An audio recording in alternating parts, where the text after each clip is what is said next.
The American School Counseling Association, or ASCA, has ethical standards. Within their ethical standards, there are a total of 6 major sections. The first one is our responsibility to students. The second is responsibility to parents, guardians, school staff, and ourselves. The third is school counselor, administration, supervisors. Number 4 is school counseling internship site supervisors. The fifth is maintenance of standards. The sixth is ethical decision making. And I believe that these ethical standards give me a guiding framework to guarantee ethical code in all interactions with students, families, and my coworkers. So, following this ethical code within the school counseling is important because it ensures that I am prioritizing social, emotional, academic, and overall well being of students, regardless of their background. These standards are essential and are used as a guiding light to protect and best serve every student. And so within these, there are 3 dispositions I consider my strengths. Number 1 would be A1F, which is recognizing how a student's diagnosis and environment can potentially affect their access, participation, and ability to achieve overall success. So, with my experience in teaching, I have seen how these diagnoses can challenge them in the classroom, and I've worked one on one with counselors to brainstorm ideas to best support them. And so, because I have some experience assisting and supporting students, I consider this to be a strength going into the school counseling field. The second would be A1C, foster and affirming all students and their identity. My whole drive to become a school counselor is this statement here. I want nothing more to support the students, to all students, and show them how important and loved they are. The third and final strength would be A7F, using data to inform group topics, establish well defined expectations, and measure outcomes of group participation. I have some experience with analyzing data when I taught 3rd grade as well. I would have to look at student assessment and to determine my next steps to address what skills they're lacking. And I use this to guide my academic instruction in whole group, small group, and just overall individual settings. 2 areas of growth would be A2J and A1I, and both of these dispositions are just getting to know the laws and policies. This is going to take time in order for me to fully understand and adhere to, and it will come easier through experience. I plan to develop personal conduct, specifically ethical and legal, will be just getting informed. So before I graduate, I'm studying the laws, the policies, and the code of ethics.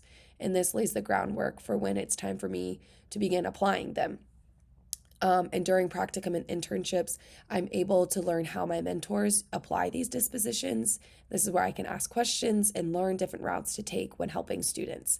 I believe it is through experience that I will learn the most. So, connecting myself with other counselors and joining professional counseling organizations will help me, like the ASCA or the American Counseling Association. And there's many benefits to joining them, from liability insurance to leadership opportunities and getting connected. And being a part of the ACA, there are tons of ways that this community can help me. There's annual conferences that are held once a year. This year it's in Florida next month. There will be various presentations and professional development opportunities to connect with experts and peers in the counseling field. On the ACA's website, counseling.org, you can find their current issues under advocacy news.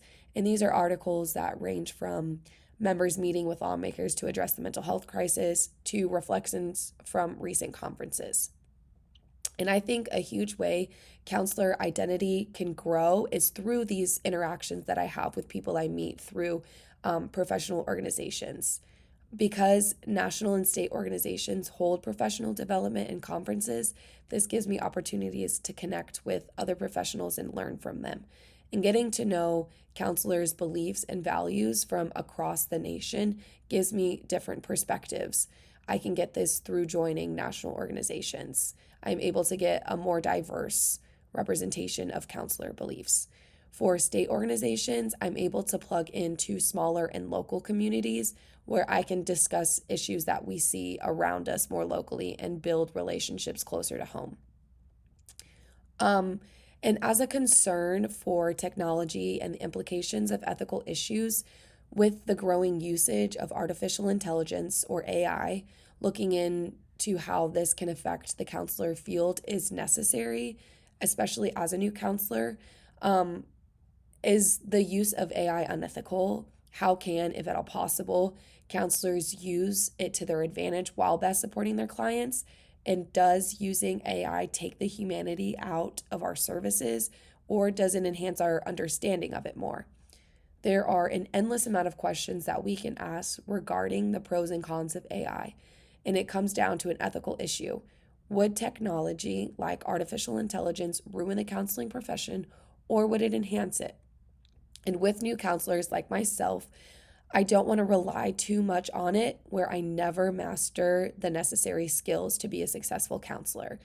There is also the concern regarding confidentiality. In the Code of Ethics, client well being is the number one priority. And by using AI, such information plugged into AI systems like ChatGPT can violate the patient confidentiality. So, like most ethical issues, there is a gray area regarding AI, and it is up to the counselor to make the best decision for themselves and their clients. Our whole purpose as a counselor is to serve our clients and our students in all ways. And we have to make sure that we are following the code of ethics, especially when supporting them and being there for them. Is that going to take place using AI, or is this something that we need to avoid? Thinking about this ethical issue is important going into the counseling profession.